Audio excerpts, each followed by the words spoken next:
let's get some files over from an SD card. Now, if you name your SD cards, I frequently am formatting my cards, and so I don't name them because it just gets wiped anyway. So all of my SD cards come up as untitled. And as you know, when you click into an SD card, you will have your DCIM folder, which is where your JPEGs or your RAWs are. If you double click into it, from any pane, if you double click in, it will then bring you into each subfolder. So that's one way of doing it. Or I can go in from here, and if I click that down, then I can go into here and instantly I can see my RAWs. So I'm a real estate photographer, and so you're going to see a lot of housey photos right now, and I bracket my shots, so I take 3 exposures. So for me personally, I'm managing thousands of files a week, and it's really important for me to optimize the performance on my computer, and as such I try to reduce anything that will create additional lag in the software. Lightroom, I actually don't use at all anymore, and I'll explain why as we go through this. But what I'm going to do is take you through the process right now of how I get my files from my SD card into my computer using Bridge. So let's talk about this second pane over on the left, the bottom pane. So as you see here, it says collections, and then it's got an export button. And what I've done here is set up an export preset. And so I'll go through that with you now so that you can set one up for yourself. So we talk a lot, and Adobe uses presets in lots of different ways. And so the first thing you do when you use Bridge for the first time is to set up just a generic offload preset. And that means that the process of offloading from your SD card becomes far simpler. So we're going to give it a preset name. So it might be SD card offload, for instance. That's probably a good place to start. Where are you going to save your offload to? So you're going to specify a folder with which you want your files to always be saved into when you're offloading your SD card. So in my instance, I don't keep any files whatsoever on my computer. Everything goes straight to my 4 terabyte external hard drive, so that my Mac isn't full of files and therefore isn't likely to reduce its performance. And so once I'm in my external hard drive, I've got a specific file hierarchy, and all of my work shots go into my real estate folder. So in this instance, because it's just a test and I want to show you for the benefit of the test, I'm going to add a new folder, and I'm going to specify that I'm going to call it number 1 real estate example. But you, for instance, may call it, as I do in my own instance, I call it a DNG offload. And so you may want to call it camera offload. Once you've designated the space where you want it to be, set up that folder, and that will always be the folder that your files end up getting saved into when you're offloading from your SD card. So I've just created that folder, and I then got to finish this to save it. So now you can see that every time I offload my SD cards, they will always end up in whatever the named file is there. I'm going to scroll down here further, and I am going to change the image format. And this one is really important. So raw files are fabulous files, but they can be quite laggy. It can take a while to generate a preview, especially in Lightroom. And so digital negatives is probably the way to go. I find DNGs far easier to manage. I get far quicker response times in Lightroom and generating previews. So when I take my raw files, whatever the file is, NEFs if you're Nikon, and ARWs for Sony, and sorry, Canon, I can't remember what your RAWs are called, but whatever that file extension is, I'm take my raw file and I create a new file, which is still raw, still has all the same raw data, but it's called a DNG and it's far more easy to work with. So I'm changing it here to DNG. I'm selecting that my JPEG preview, which is this, is medium in size, so it doesn't have to work harder for you to see what that file is. Image resizing, I do not touch because I don't want to reduce the quality of any image loss, any image data. And metadata, I always include all of my metadata because I want it to be visible down here and I want it to carry on and flow through between Lightroom, Photoshop, and wherever it may end up online. And then the bottom portion at this stage I don't use. I did try the content credentials, and that's sort of just to reduce a bunch of image theft again, but in the one time that I tried to use it, it absolutely throttled and killed my computer, so I just turned it off. It wasn't worth it. So this, you can see I've got early access, but I'm not going anywhere near it again. So I save that. So now, as you can see over here, I now have a little option here which tells me that if I select this, then I'm going to be able to export all of my files and it's going to end up in the designated folder that I have just told the computer to create. So now I'm going to go back to my SD card. I've just hit Command and A, I think it's Control A on Windows, and that's selected all of my raw files that I've taken today at this property shoot.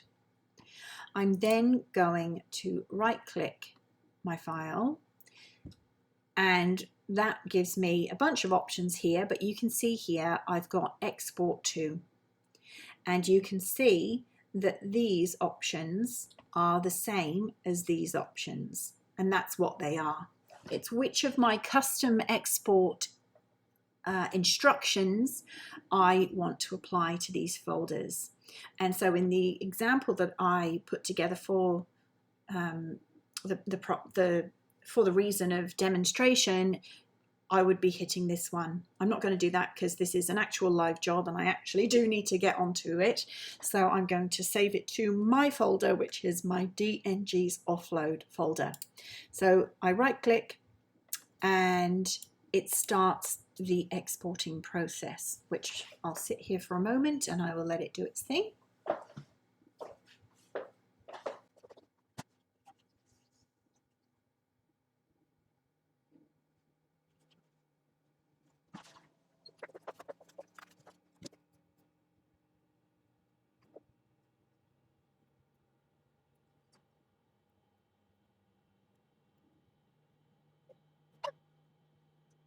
All right, so here we go. As you can see, once it's completed, it tells you that it's exported all of the files and it gives you a quick link so that if you wanted to navigate straight to it, you can click on it. I'm not going to do that for the purpose of demonstration of how I navigate to the files. So I'm going to close that box. I'm now going from my SD card into my external hard drive, and I'm going to navigate to my working folder that I use. And I know every day that my offload folder and my DNG folder specifically is exactly where those photos have ended up. And now they are, as you can see, not ARW files, raw files. They still are raw, but they've been converted to DNG files, which is essentially the same, but it's a more universal file extension. So all of the data is still in there. They're still totally manipulable and able to be edited in the same way that a raw file would. So look, the little doggy, owner of the doggy got in the way there. So from here, this is where I particularly do all of my culling, and I do that by using a star-based system, which is similar again to what is in Lightroom. If you do use a star-based system in Lightroom, you can use it in Bridge and those stars will carry across into Lightroom as well. But the idea is that you get out of importing everything into Lightroom and instead you only import the ones that you actually want to edit.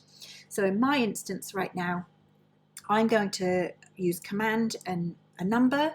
I only ever use Command and 1, and everything that I give a 1 star is what I'm going to send off to my team of editors to get those files edited for my clients. So in your instance, you would be selecting a star-based system based on the ones that you want to edit, and therefore they are the ones that you want to bring into Lightroom, and only those ones are the ones that you want to bring into Lightroom. So I'm going to quickly run through this, and I'm using a mixture of my Command and 1, so I'm giving it a 1 star, and then I'm using my keyboard and I'm just hitting the down button to work my way down through the flow.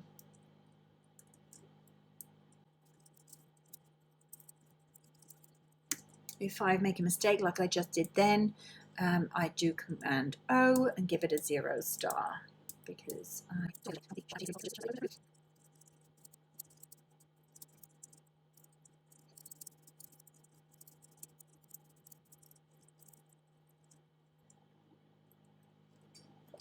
okay, so I have made all of the selections that I am going to send to editing, but the idea here is that this is purely just an offloading. And so what you can do in here as well is if you select an image and you can see that it's not in focus, or then this is where you would right click on it and just get rid of it. Or if you were to go through them all, maybe you 1 star all the ones you want to delete, and then you will use your file sort over here, your filter, and you will show all of your 1 stars, and that would be where you go, right, well, they're all dead, they're all gross, I'm not going to ever use them, so why do they need to take up space on my hard drive? I'm now going to Control A, right click, and I'm going to move it, send it to the bin, move to bin. Okay, but let's just say you've worked your way through your process and you've culled a bunch of your files. What you're then going to do is move your files into a designated folder that represents whatever that shoot was. So let's say you're coming back off a holiday and you want to move these files, because this is not an intended, this is not where your files live. This is purely where you dump them to go through them and cull them. Once you've culled them, you're then moving in a more hygienic fashion into a dedicated folder specific to that shoot. So I'll show you an example now. So all of these files I want to keep, and so I am now going to right click, I've got every file selected, and I'm going to instruct Bridge to move them, and I'm going to move down to choose folder, and I'm going to choose my external hard drive. I'm going to choose real estate because again this is an actual working set of images, so I'm just using this for the beauty of the example for you, and I'm going to create a new folder. Now I'm in my working folder.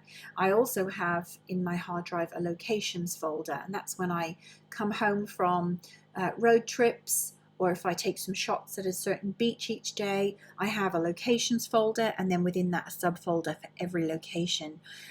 You might also have perhaps a holidays folder, and you may have holidays 2025 and then another subfolder for the locations that you've been to, and have a beautiful folder structure and a hierarchy of folders so that you at any given time can go straight to, oh yeah, that was that holiday, that was that year, and you'll be able to find your files in their raw state much quicker.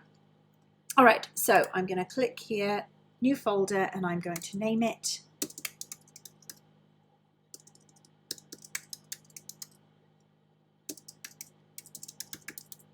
the address of the property that I photographed. I'm immediately going to make a subfolder, calling it D&Gs, create, choose, and instantly those files are being moved into its designated folder. So my D&G offloading folder has now been emptied. Nothing's been lost, it's simply been moved. So now I'm going to click at the top here into my work, and I am going to scroll to number 89, and there it is. You can see it was created today. This is the folder containing those D&Gs. As you can see, here they are. So now I need to separate the ones that I actually intend on editing. I send them off to external editors, and so for that purpose I am now going to select all of the 1 stars, and I'm going to move them into their own folder so they're separate to the ones that are just the ones that aren't going to be used. So now I'm back here. If you look here, I'm in the main folder for this property. I'm in this level folder, and I'm creating a new folder, and I'm going to name it in the convention that I do for my editors.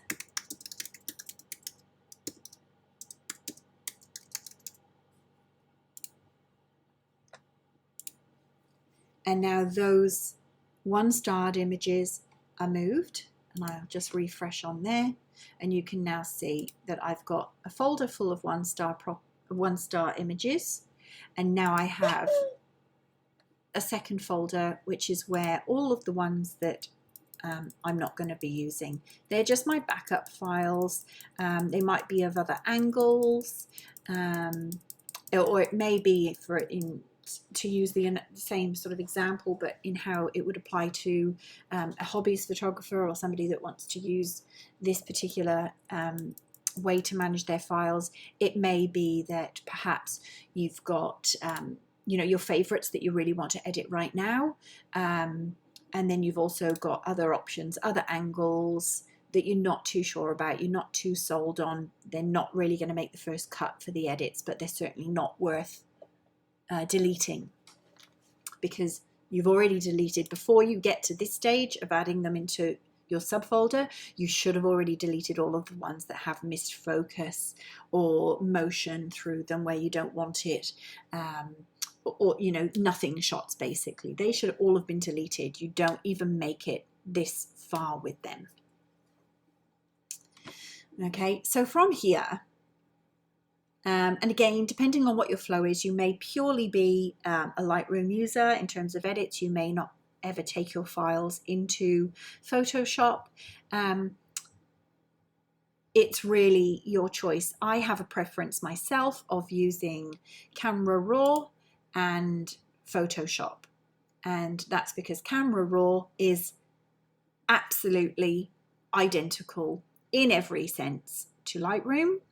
However, because it operates similarly to Bridge and that it is just an interface, I find it isn't laggy. I find that, number one, it doesn't create catalogs.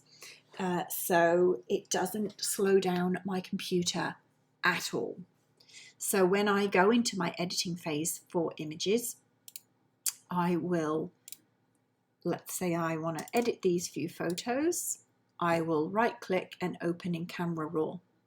Now you can, at this point, if you want to, bring them into Lightroom by selecting Open With, browsing through the relevant applications and selecting Lightroom and having them open. That will instantly create that import process. So in my instance, I always go into Camera Raw, which opens up within Bridge, and this is the beauty of it. It sits on top of it, it keeps everything nice and light, and I would go through all of the things that I apply in Lightroom, I apply in Camera Raw. So I will go in here, let's just say I want to do that. I always bring down my highlights, I always raise my shadows, I choose my white point.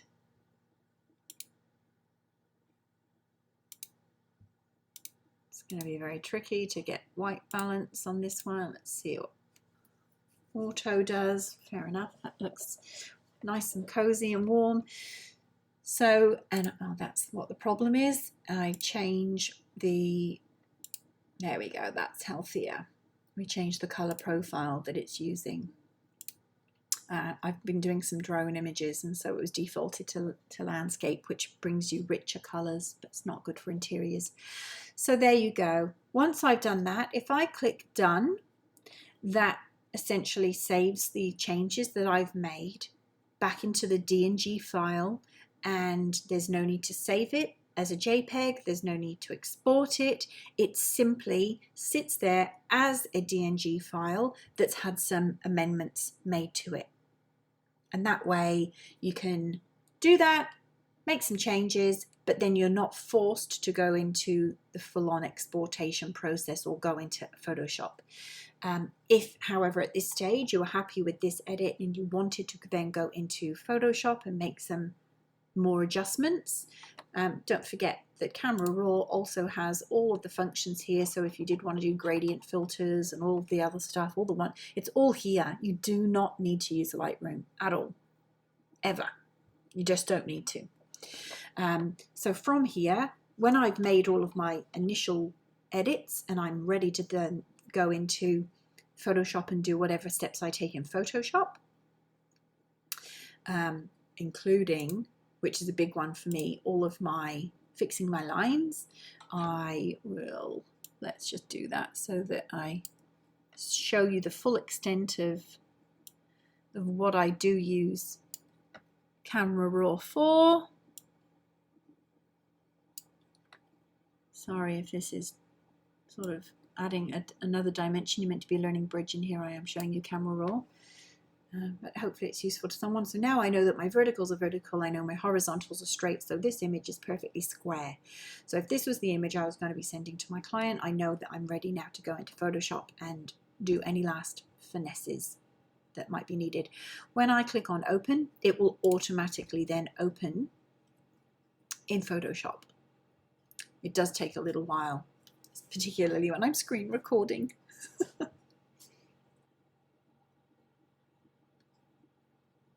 Okay, so we now have the DNG file, as you can see, DNG up top there, and this is my file. So this is where I can then go about making any additional changes. Now this is, in this example, it's not a good example for how I finish a file, because I will blend the three bracketed images together. But for the purpose of showing you a few extra little tidbits, for me, for any of my images that I am editing, I will do a couple things, and that is I will always use my dodge and burn function, mainly for dodging, and that lightens an area. I always have it set to midtones. I will change it if I see that a different area needs it, whether it's shadows or highlights, but I stick to midtones, and I generally stick around the 7 to 12% for raising the exposure. And then what I do is go to town to all of my midtone areas, and I'm sure that the response is going to be slow because I can hear my fan is whirring, and it's because of the screen. Yeah, see, I'm getting the wheel of death.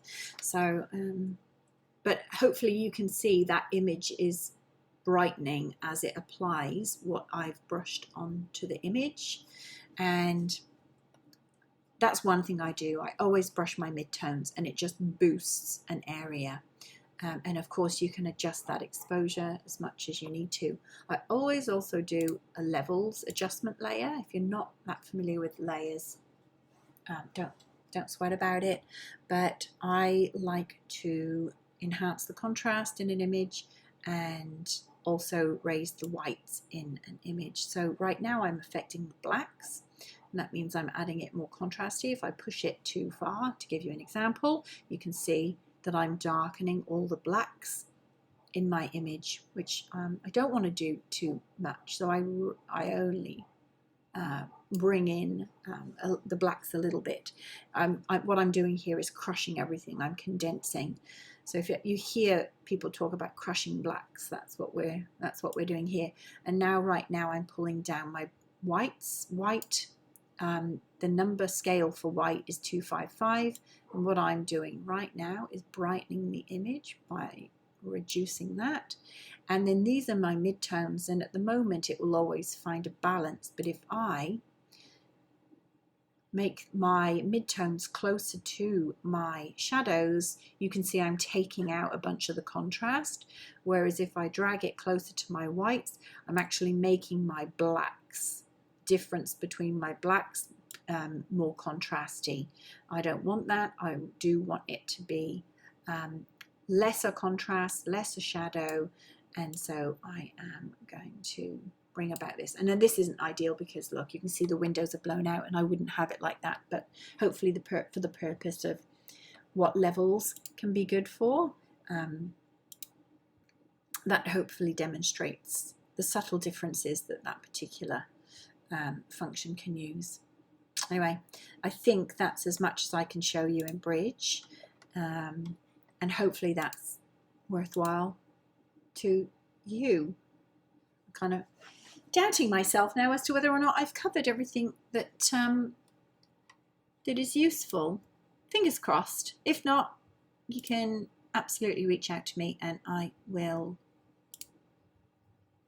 get back to you. That's all, folks. Ciao for now.